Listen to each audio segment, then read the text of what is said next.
There is only one way this war ends. Last man standing.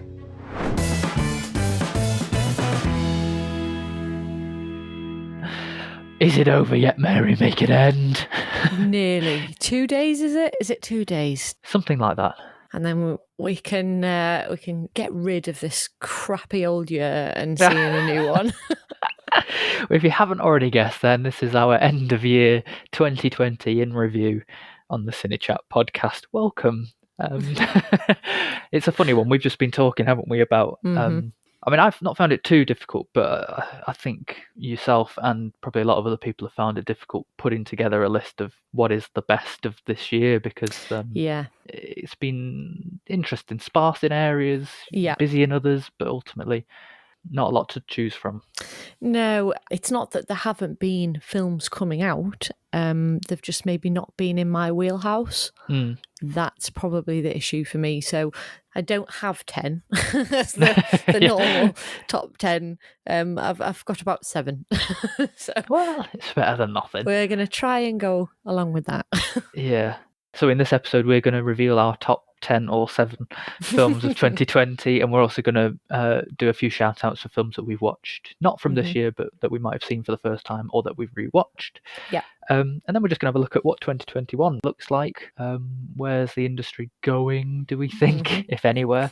A little update on the awards season, which is a little bit delayed, and then what's coming up on the podcast, because we've had a bit of a planning sesh. We have. Very exciting stuff. Okay, I mean, I've got a list of 10. Shall I?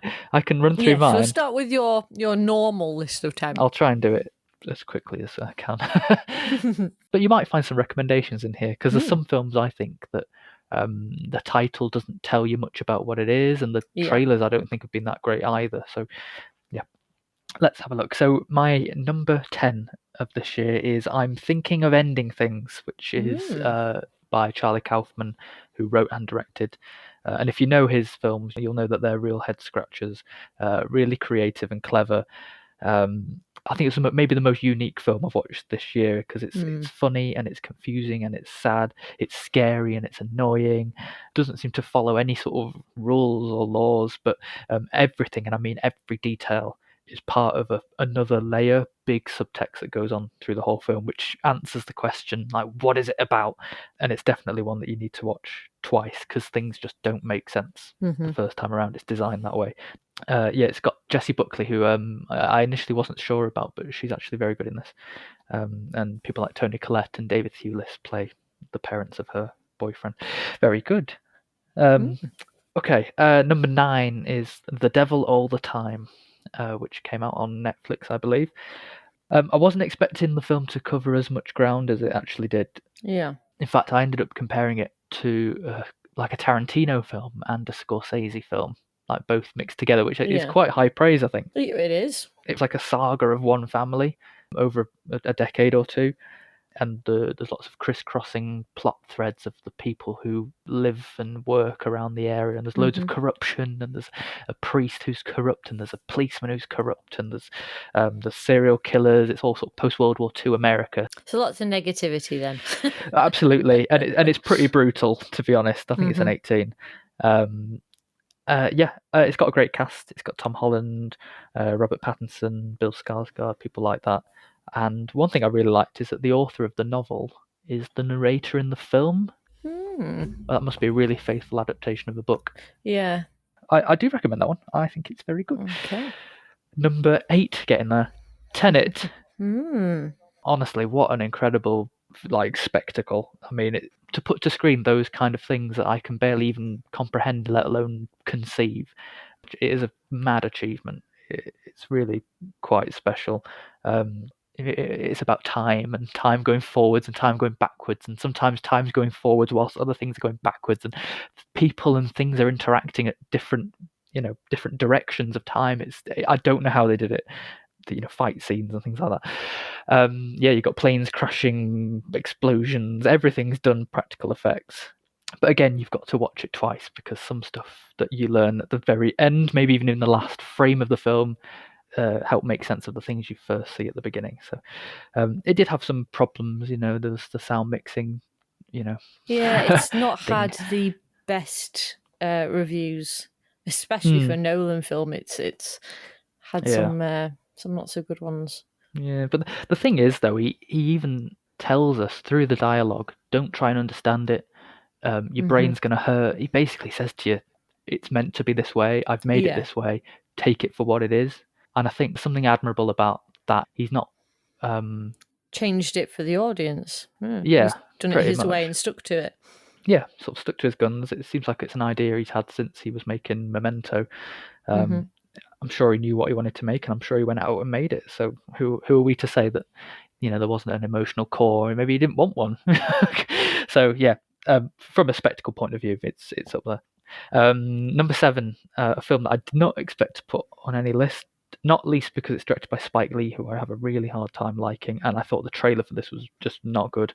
Was Five Bloods. I actually really, really enjoyed it. It's a treasure hunt film. It's a Vietnam War film. It's a film about friendship and family, but it also goes in lots of surprising directions. A bit of a Black Lives Matter film as well, made before the big explosion of it all. In about March, April. It's quite far-fetched in places, and some plot points are a bit convenient, but the film finds a way of balancing it out with things that are completely surprising, and things get sour. So yeah, long way to go. Number 6. Now this is the one I always argue. It was in the cinema for more days in 2020 than it was in 2019. So my number 6 is Little Women. I don't think, if you can't get to the cinema in the first 5 days, I'm sure it's okay. It was still in the cinema. I saw it in January. It's in my list for 2020. Shocking trailer again. And if you haven't seen the film before, or a different adaptation or read the book, the trailer showed off none of the depth that the film actually has.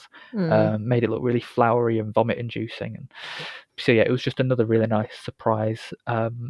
I remember most sort of being invested in the characters and the family and the relationships. And I know they did a lot of rehearsing beforehand, so those relationships were authentic on screen. I like that. Yeah. And it's a bit of a who's who of casting. Saoirse Ronan, Florence Pugh are amazing. Emma Watson's okay.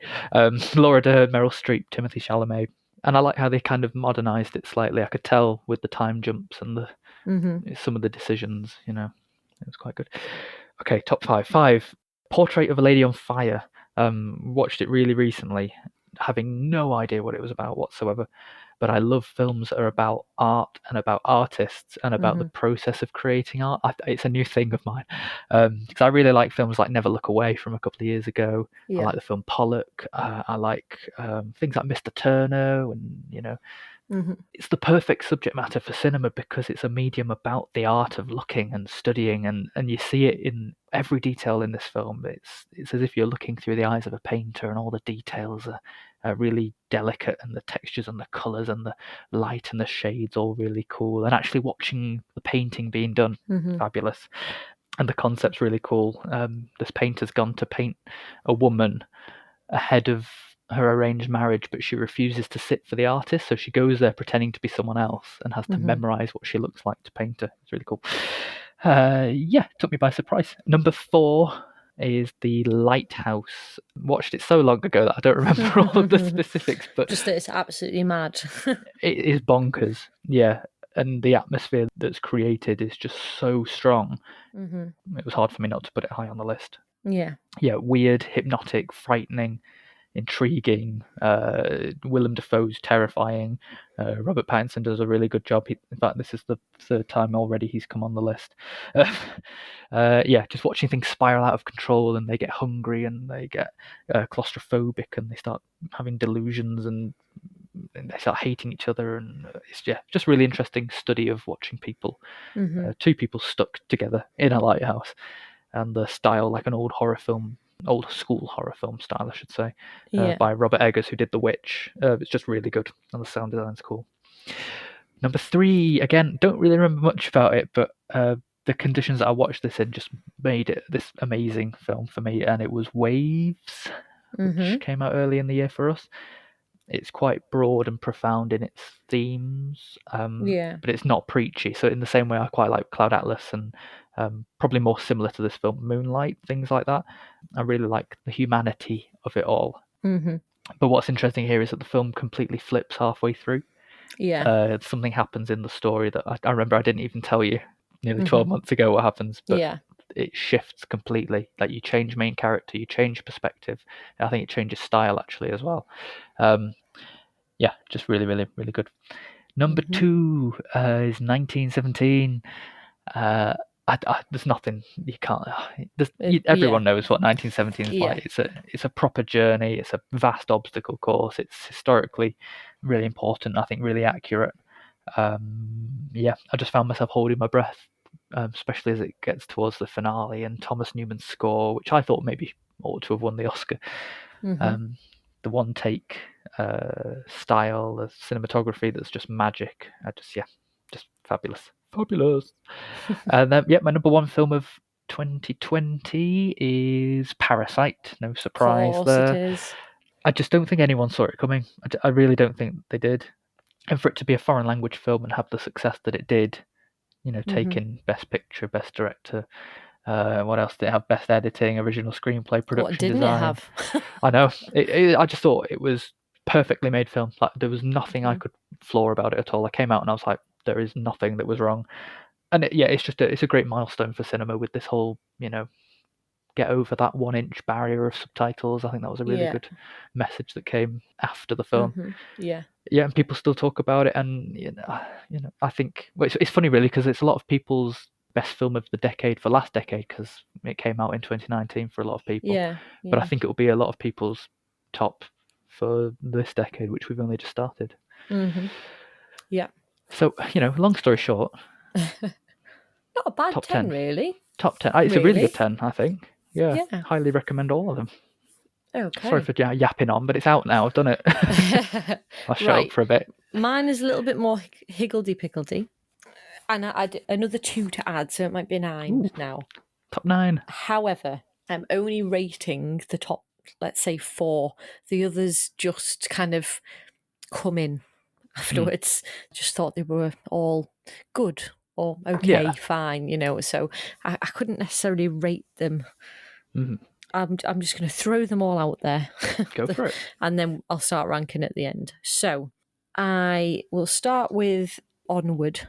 I still only watched it in the summer. I didn't catch it when it came out. And I thought it was good. I thought the concept was great, very different, great for kids, with a lovely message, but it was just lacking something for me. I don't know whether I'm finally growing up, and it just doesn't quite hit the mark like it used to. It's like the story of a boy kind of living with the loss of his father. His father died when he was a baby, and he never met him, basically. And they're, what are they, elves? Are they elves? They're sort of elves, aren't they? It's like something like that. Yeah, it's sort of like a mystical fantasy version of America. Yeah, basically, which is very clever. That's kind of the most amusing part of it. If you've got dragons and centaurs and fairies and all sorts of creatures, but they're living in a way like a normal American city. So, I mean, I would definitely recommend it, but it wasn't quite hitting the mark for me. And I'll stick in there with that one as well. It's Soul, which I've just watched on Boxing Day. Again, great concept, so interesting. And it didn't exactly go where I expected it to go, which is nice. I always like not having a predictable film, because, I mean, we've seen hundreds of films. We know how most are going to go. Yeah, that's true. So I always find it a pleasant surprise when it's not predictable and it goes in a different direction. And this does have that. It didn't go where I thought it was going to go from what the trailer shows you. Yeah. But again, I just kind of, when it finished, I just thought, well, yes, it's a lovely philosophical idea and the message is great, but it just kind of left me a little bit empty. It didn't feel very full in terms of a plot for me, but I mean, it was an hour and 40 minutes, hour 45 minutes, and I just felt like, oh, well, but when you actually break it down, there didn't seem to be that much going on. Then another 2 I've watched this month that have come out. I've watched the Christmas Chronicles 2, which I thought was lovely. In fact, I actually preferred it to the first one, I think. I love the double act of Kurt Russell and Goldie Hawn. They were just fabulous together. And it was just sweet and innocent fun. So that one was great. I really enjoyed that one. And the same for Godmothered, which is Disney Plus's new film, came out at the beginning of December with Gillian Bell and Isla Fisher. And I haven't seen her in anything for years, Isla Fisher. And she's in this one. But yeah, it was just nice. It was good fun. Gillian Bell's brilliant. She is actually, I think, if I had to pick someone that has kind of stood out to me this year, because I actually watched another one and it'll be discussed later. Okay. I think she'd probably be my like kind of discovery of the year. Yeah. I really like her. I thought she was brilliant, and I will look out for other films she makes because I think she's really funny. Yeah.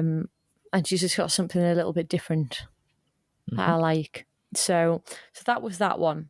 And then I watched the other day, which is I can't quite rate it because it's the Rebecca remake, and it's not as good as the original. So that kind of taints it a little bit. As a standalone film, it's not bad. It's not as gothic in places as I thought it should be, but it is stunning. The beginning when they're abroad, and then you come back and you've got this massive house, and it's you've got all of the looks, the visual looks. It's great, and as far as the characters and the plot go, it's not bad. A few little changes, but they do work for what it is. But you just cannot watch it without thinking about the original. Yeah, I can imagine. And that was the 1940 Best Picture, and it was for a reason. And it's, again, it just leaves you a little bit empty when you think about what it could have been. I was very disappointed with the Mrs. Danvers character. I just thought there was so much could have been done with it. That was the bit I thought was going to be done the best. Yeah, me too. And I really didn't think it was. It humanised her a little bit more than the original version, which was much more out there and stood out. But that's what I wanted. I wanted it to stand out. I wanted it to be like that, and it wasn't. So I would recommend people watch it because it's, as far as a plot goes, it is an interesting plot. But I definitely recommend watching the original as well to see what it should be like. Yeah, definitely worth it. Right. So that takes us into the top 4. So the number 4 spot goes to Bombshell. Purely because I just think in terms of acting, it had a great cast. All of them were on top form. And obviously the message that it's giving, about these things are actually happening to women in the workplace, and it went through the story of Fox News and that, but it's happening everywhere, and it's not acceptable. And I felt angry coming out of that film. It really made me react. I remember feeling the same. Yeah. Number 3, it's very close to you, 1917. For what it is and what it's trying to achieve, it's perfectly made. And the effort they've gone into to craft it and to put that together, you can't fault it for that. You really can't. And it's a hard watch. It is a hard watch. I suppose so. So I saw it twice. It's kind of, you go through the long haul. It feels a lot longer than it is, but not in a bad way. In the fact that you feel like you've been on the journey. Through, you're trying to get through this with him. You're trying to reach the end, and it really did work. Number 2 for me was Jojo Rabbit. I just thought the premise was completely out there, very different, but it just gave a different window to looking at the war, which was very clever. It was very clever, and the arc of the child from beginning to end, it really worked. Now, I know some people it didn't work for them because that toeing the line between drama and comedy, it's very difficult, and I know it didn't work for some people, but it got there for me. So, I felt the emotion when I was supposed to feel it, and I got the comedy when that was supposed to happen. So I did enjoy that one, and I'd recommend it. But number 1 for me, and probably by a high high mark is Enola Holmes. Oh, right. Big surprise for me. I just thought it would be this little movie, have a bit of a laugh. But it was so much fun. I haven't had so much fun watching a film in ages. It was so much fun. I watched it with my husband and we just laughed and we loved it. They broke the fourth wall, and it's a period film, obviously, being about Sherlock Holmes' sister. But it felt so modern as well, and I loved that. So I would absolutely recommend that. If you haven't seen it, go and watch it, because it was really good. And it wasn't predictable. It didn't toe the line of what you would expect that movie of that type to follow. It kind of broke off and went another way. And I really liked that. It really did work for me. It just helps being original, doesn't it? I know. I guess it's harder to do, but God, it works when it works. It's a funny one because in one sense it's not original at all, because it's based off characters that already exist, and and on this kind of format that we know, the Sherlock mystery and trying to solve things, and a caper. It's kind of a mad adventure caper type film, and you think you know what they are. So in that way, it's not really original, but the way it actually puts itself across, very clever. Yeah, really, really clever. And Millie Bobby Brown was brilliant. She really, she perfectly cast. Absolutely perfectly cast. And I've said in my review, well, we've put up an end of year review on the website and I've mentioned it on there. I would line up in a heartbeat to watch Henry Cavill and Sam Claflin as Sherlock and Mycroft again, because they're not a bad combo. Oh no, they were very good. I would absolutely watch them in a movie. Absolutely. You never know. So hopefully it's based on a book series, so hopefully, I think with its success, hopefully it will carry on. So that's my list. It's a little bit here, there, and everywhere. It's not as bad as you thought. I don't think. No, it's quite a good there's list. some good films on there. I just was expecting better. I think that's the thing. Yeah. So many of them were very meh. It was, if I had to put it as the year in a rating, I'd say it's a very 3-star year.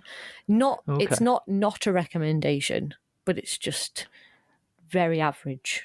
Yeah. So that's what I would say. So you've done a lot of rewatching this year. Yes, I have. It's been the year of the rewatch for me. The year of the rewatch. Year of the first time watch for me. But I didn't do a lot of first time watching this year. There's only a few, but the ones that stood out absolutely were Turner and Hooch. I made full use of my Disney Plus subscription this year, and I watched that on there. And it was really good fun. Tom Hanks was just brilliant. You can just see why he became what he's become. Yeah. So that was good fun. Rocket Man, which I watched right at the beginning of the year, when we could visit our family. I watched that with my mum and my sister, and we had such a ball with that one. It's like Mamma Mia, but slightly more serious. Yeah, and then it's got that Bohemian Rhapsody kind of feeling as well. Yeah, just kind of biopic-y and fun and musical fun. Yeah. So I really, very entertaining. I came out of that, and I was also really impressed with Taron Egerton. He just fit the mold so well. And then my big surprise was Brittany Runs a Marathon, which I kind of put on as a whim, and that's the other Gillian Bell one that I watched. I would absolutely recommend this. It's only a little indie film, but it was brilliant, absolutely brilliant. It was really funny, and she plays this a very modern type of character because she's just down on life. She doesn't look after herself. She eats rubbish. She's kind of got no lease for life, I suppose. Yeah. And she's told by a doctor, if you don't change your ways, you're going to be in serious health trouble. And it's about her kind of changing her lifestyle, but she's not a very nice person. This is the thing; she's not nice to people. And she doesn't get close to people, and that's unusual. It's an unusual type of film because you don't usually follow the protagonist who's actually really not that nice. Yeah, I haven't seen it, but it makes me think of like a mixture of Trainwreck and Run Fat Boy Run. Together. I would definitely recommend giving it a watch, see what you think. Yeah, no, well. Because I just, when it finished, I just, I didn't feel like really, really good, like it was this uplifting, soaring thing, but I did feel like, I'm really glad I watched that. It made you think. And I really enjoyed it. So they were my 3 best first watches of the year. Yeah. And then I'm kind of cheating with my rewatches. It's all right, you've mixed your list it's up, it's more fine. experiences rather than just single rewatches. So I'll start with the singles because there's only 2. And that was Inception and Castaway. And they both stood out for the same reason, is that I hadn't seen either of them for years. And I'd just forgotten how good they were, frankly. They really, really are amazingly made films. Inception's huge. The concept is massive and confusing, and there's so many layers. And then on the other side, you've got Castaway, which is just Tom Hanks. There's nobody else in it for the majority of the film, and he has to carry this movie. And they're both phenomenal pieces of filmmaking in very different ways. And I really enjoyed watching both. They are good. And then my other ones are more experiences. So this year, obviously, has been extremely difficult for most people. I think we've all had a bit of a wobble at times. And I think you reach for comforts, don't you? Yeah. Nostalgic, something that's going to make you feel good. For me, that's favourite films, so I've reached out for those ones that I know are going to make me feel good. So the first one, it was in March, actually. It wasn't long after the lockdown started, and I was feeling a little bit anxious. So I thought, what's a good remedy for that? Doris Day. I'm going to go with a bit of Doris Day. Absolutely. So I watched a double bill of Calamity Jane and Move Over Darling, and oh my God, it did the trick. It was like a medicine. It was so much fun. Calamity Jane is brilliant. It really is her at her absolute musical best. She's brilliant in that. And then Move Over Darling, which is, I don't know if she's in the Navy or she gets found on an island by the Navy anyway, and she's been missing and presumed dead for 5 years. And her husband's, he's literally, the day she comes back, has been remarried. Oh no! And it's all that kind of comedy of what they're going to do about it. Tell the new wife that his old wife's back, and all that kind of thing. And James Garner's brilliant in it as well. Really, really good laugh. I would definitely recommend that one. It's really, really good. So that really did the trick. And then another day, I did I'm calling it my Disney live action day. Yeah. And I watched the original Parent Trap, the remake of The Parent Trap, and The Princess Diaries, all on Disney Plus. So I've got my money's worth with that one. And oh God, it was so much fun. It really, really was. I haven't seen the original Parent Trap for a long time, and it isn't my favourite. I prefer the remake because I grew up with the remake. That was my version. But it's brilliant. Maureen O'Hara is just, she's so feisty. She's probably one of the better actresses of that era to watch. She holds her own in everything she's in. So that was well worth a watch. And Hayley Mills, obviously, is just a darling. She's just, I know you're not a big fan. I love Hayley Mills. So it worked for me. And then I decided when that had finished, I thought, well, do you know what? I'm just going to go straight on and watch the second one because, why not? So I watched the remake, and I haven't seen that one for years. It's probably been at least 10 years since I watched it. But I watched it so many times as a kid. I just know every line. And it was so much fun to kind of watch something so familiar. That was great fun. It became its own film. It wasn't a complete remake of the original. It is very different, but keeping all of the main beats. So well done.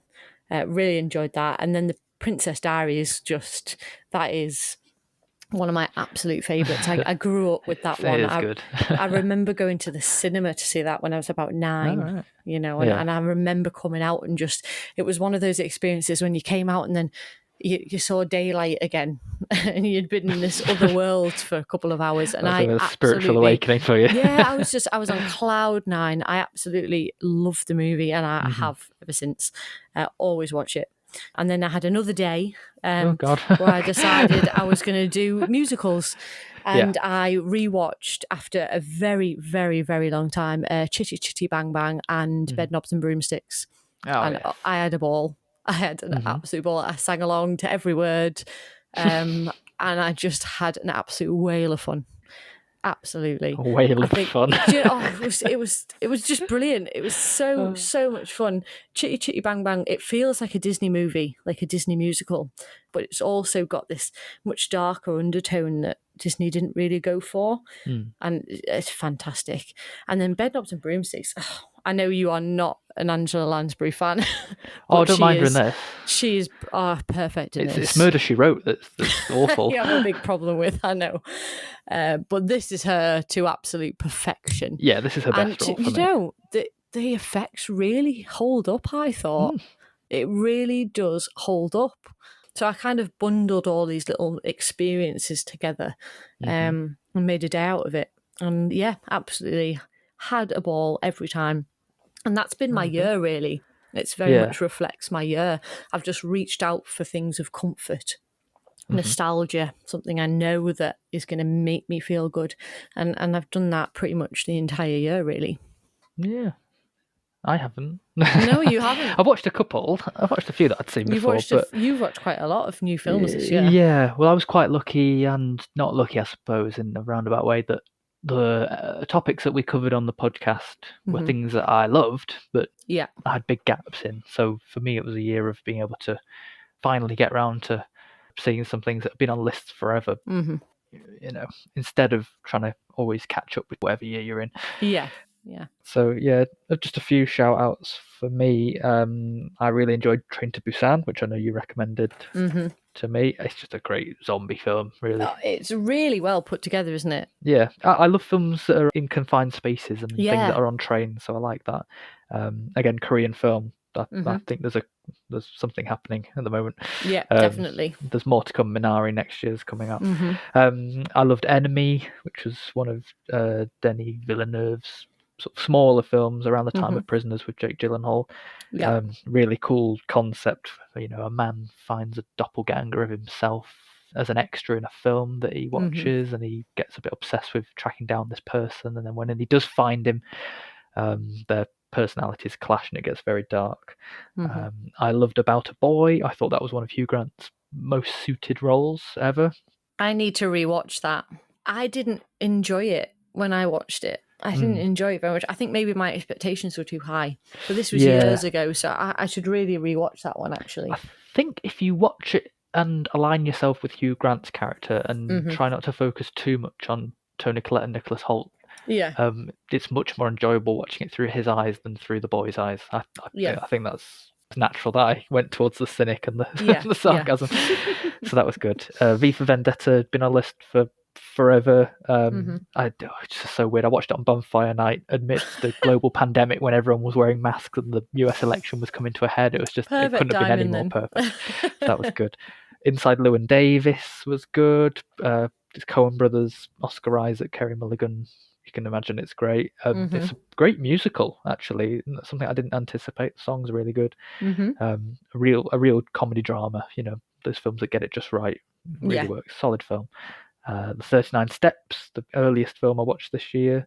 As I said on the podcast, it doesn't feel old. No. It's not limited by the 1930s technology or anything. It's a great spectacle, big scale, great mystery. Performances are very funny, scripts very funny. And then the other one's kind of obvious. Carrie. I was really surprised with how original Carrie was, but then again, it's Stephen King, so I probably should have anticipated that. I like how they inverted the whole horror genre a little bit. Then Corpus Christi, which was from last year, just completely just took me. I don't know what I was expecting, but the plot, the idea that this guy is released from jail, basically steals a priest's uniform outfit. Don't know. Turns up at this town and claims that he's the vicar or a vicar, but he's got a lot of demons that are going to catch up with him. I just thought it was brilliant. Arthur Christmas, great. British. Fabulous. Fantastic stuff. And Zulu, which the funny story behind that was that my mum didn't really explain it very well, and and if she explained a few more things or actually told me what it was about, I might have watched it sooner. But yeah, from start to finish, just was entranced by the whole thing. So yeah, okay. Well, there's the films that we'd like to shout out. Quite a lot just of films. Just a couple. Yeah, just a few.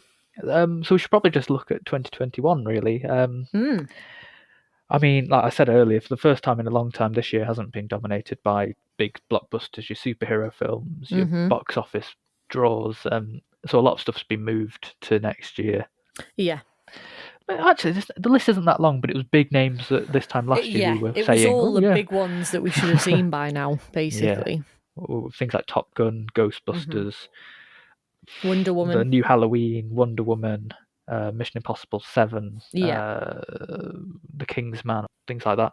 Yeah. West Side Story even got pushed back a whole supposed to be year. out this Christmas, yeah. So that'll be next year's Oscars. Yeah, but I think in a way, like a lot of indie films and festival and award circuit films, they've actually managed to have a bit more of the limelight, especially now they're coming onto streaming platforms. Yeah. In a roundabout way, although it's been horrible for cinemas, and we don't really know what that looks like going forward. Or what it's going to look like, it's actually done other areas of the industry some favours. I do think cinemas are going to have to claw their way back. I don't think it's going to be an easy route because they really have been affected by this economically.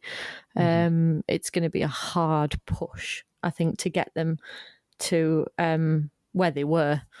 I do think it will happen because everybody needs movies. I don't think that's going anywhere. I do think the industry have seen another way of doing things that works successfully. The difference being that you have the talent, basically. It's the directors, the creative people who are fighting for cinema. Yes, there's this other way to do things. Yes, it'll make you money. However, this is what the movie experience is supposed to be. And they're fighting to get that back to how it was and how it should be. The interesting thing at the moment is that a lot of films, I don't know if it's just an interim measure, but films are going to be released in cinema and online at the same time, so you have the choice of which one you go to. But I just can't see many people choosing the cinema over staying at home now. It's convenience. I don't know. Yes, convenience is a huge factor. It is for them maybe for the masses. Yes, I do think it will have an impact. However, I do think that there are a lot of people, more than probably we realise, that would go to the cinema, that want to have that experience, that use it as a way of going out. You meet friends, you go for dinner, you go to the cinema. It's an outing. So I think there will be a lot more than we think that will still choose that format. Hopefully. Like more people might have missed it than we think. Yeah.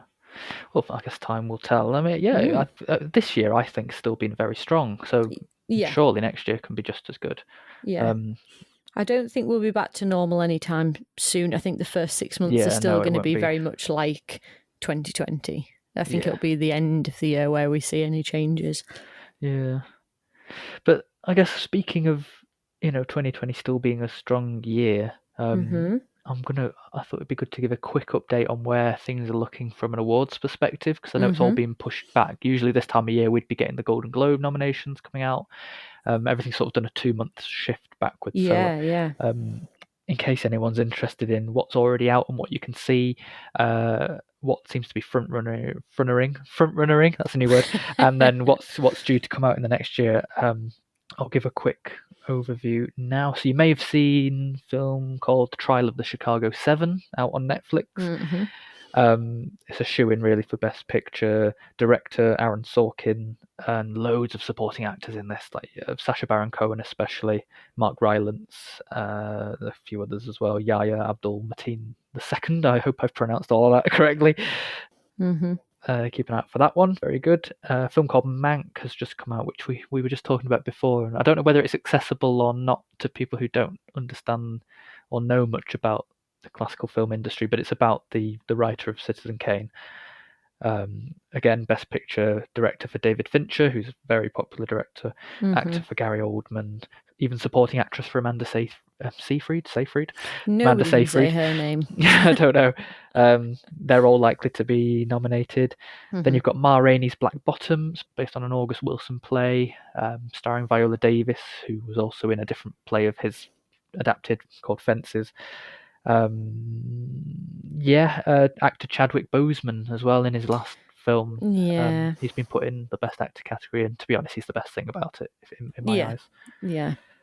What else have we got? We've had The Five Bloods, which was in my top 10. Spike Lee for director, Best Picture. Best Actor, Delroy Lindo. I haven't seen him in anything else. I hadn't heard of him before, but he is fantastic. And how likely are we to have things that like pop up that we don't know about yet? Because obviously, if the awards aren't in April, it's possible. It's funny you say that. There are a few that are popping up now. A few examples of that. A new film called The Sound of Metal has recently gained a lot of momentum. Riz Ahmed is apparently amazing. It's about a heavy metal drummer who loses his hearing. I do fancy that one, actually. Even the supporting actor, a guy called Paul, I think it's Racy. Apparently he's quite high up on the predictions at the moment. Another one's Promising Young Woman, which I hadn't heard about, but again, it's gained a lot of momentum for Carey Mulligan in the actress category, maybe even for Best Picture. And Pieces of a Woman, when that got a lot of awards buzz for Vanessa Kirby. Obviously this famous 22-minute one-take birth sequence, I believe, is in the film.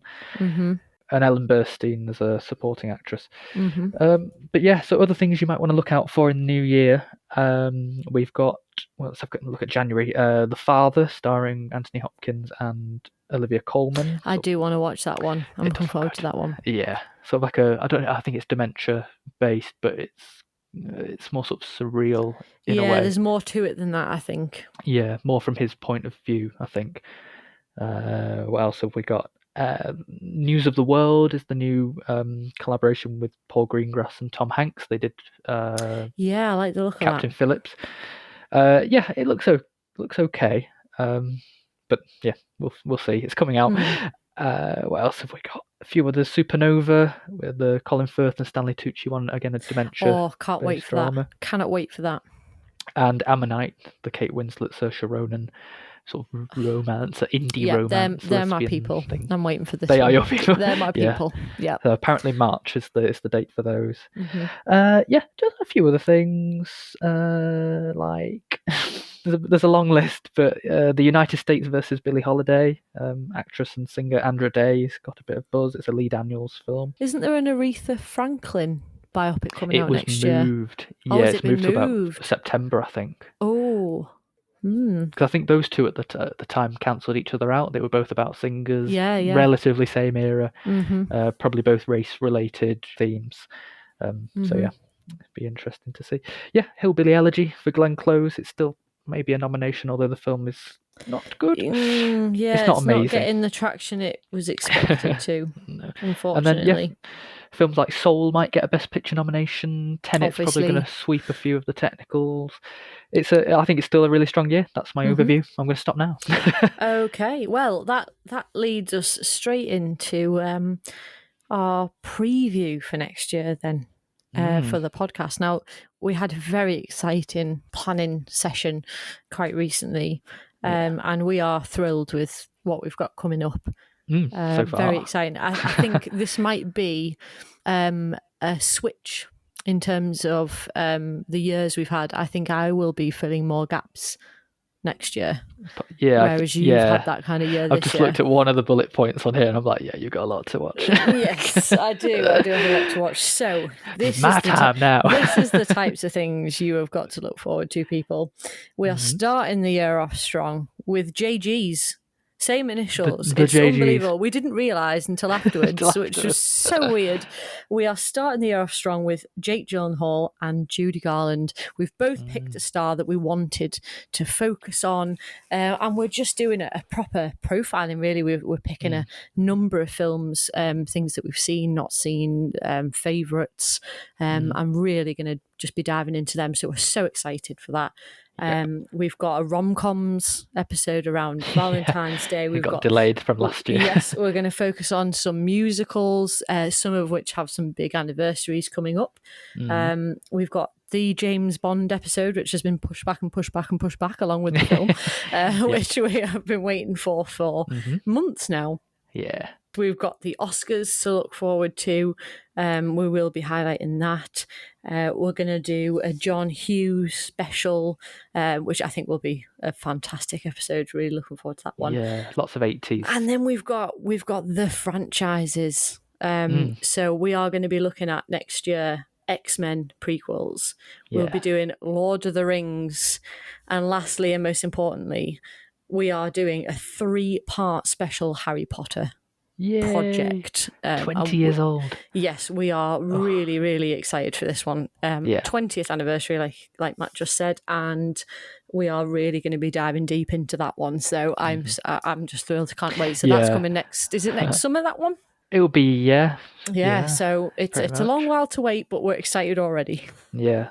I think the way we're gonna do films 1 to 4, then 5 to 8, and then a whole bonus episode just full of quizzes and top 10s and favourite this, would you rather that, Yes, just very have fun exciting. With it. You can't not do it with something like that. So it's looking like an exciting year, and that's only half the year, really. You're pretty much, yeah. That's only half of it. There'll be so much more to come. Yeah. So we're all looking forward to it, really, aren't we? Jake Gyllenhaal next. I know, it's looking like a very promising year. And we should probably end it there, shouldn't we? I on think a that's high natural note. conclusion. Yeah. Not on the low negative that 2020 has been, but on the promising high of 2021. Like I said, I think it's been a good year for films. I still think it's been a good year. Better than expected, I think. Yeah, and I think next year looks just as exciting. Yes, not more. Absolutely. So before we go, Matt, what film are you highlighting to recommend? Right. Well, this is hard because I've recommended Parasite, 1917, Waves, The Lighthouse so far. So naturally, I'd have to go for my number 5, which I watched last week, I think, which is Portrait of a Lady on Fire. And I am behind. I'm aware it came out a long time ago for other countries, about a year ago for us. But yeah, I went in without really knowing much. I don't think I've spoiled much. No, I don't think how. Everyone who's seen it will know the campfire scene. It's just it's a look delight. Out for that one. You can't miss the campfire scene. It's brilliant. There's no music in the film really, and then there's a moment in the middle that really is quite spectacular.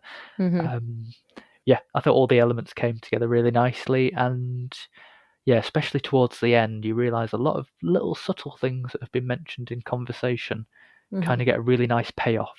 Everything sort of comes full circle. It's very nicely tied off, even though it's an open-ish ending. I think it's very good. So brilliant. I would say that. Okay, and my recommendation, I don't think I've recommended it, but if I have, you're just getting a double recommendation because that's how much I think you should watch it.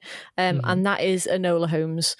Perfect for this week while we're in that little lull between Christmas and New Year. Yeah. Because it's so much fun. So sit down, watch it with the family. It is really, really, really good fun. Definitely recommend it. Great cast. The modernness of it and breaking the fourth wall. It's just brilliant. Definitely recommend that one. I shall give that a watch. Good. Okay. I imagine both of those appear on our. I can't remember now. But if you go on the website, we've all done an end of year post, whether it's a top 5 of the year or an alternative like ours. Yes. We didn't follow the usual structure, but when do we? No, we were catching up. We were catching up. We were catching up. They've been much better than us this year. They have, in terms of following things. So they've done a normal review. We've done a ever so slightly different one that we made up. Treated. So check that out because it is a good read. So Matt, where can they find us? Well, you can find us, as we say, on our website, www.cinechat.co.uk/podcast, or across social media, Facebook, Twitter, Instagram, all sorts of listening platforms. Just search CineChat Podcast. Or you can email us at podcast@cinechat.co.uk. I don't know why I do that. Just like something out of an advert. Absolutely. Brilliant. Definitely need to record it. Okay, it'll happen. All we have left to say is thank you very much for listening in 2020. Yeah. We've had a great year. We've loved every minute of it. And And we will see you in the next year. Yes, Jake Gyllenhaal, I'm coming for you. I'm surprised I didn't pick Tom Hardy, but well, there's always time. I've just had a moment for Jake Gyllenhaal, and it was his birthday, and I just thought, I know he's what? He's done 40, so people. much. He's 40. He's done so much good stuff. So, yeah. So it's bye from me. And it's bye from me. Happy New Year.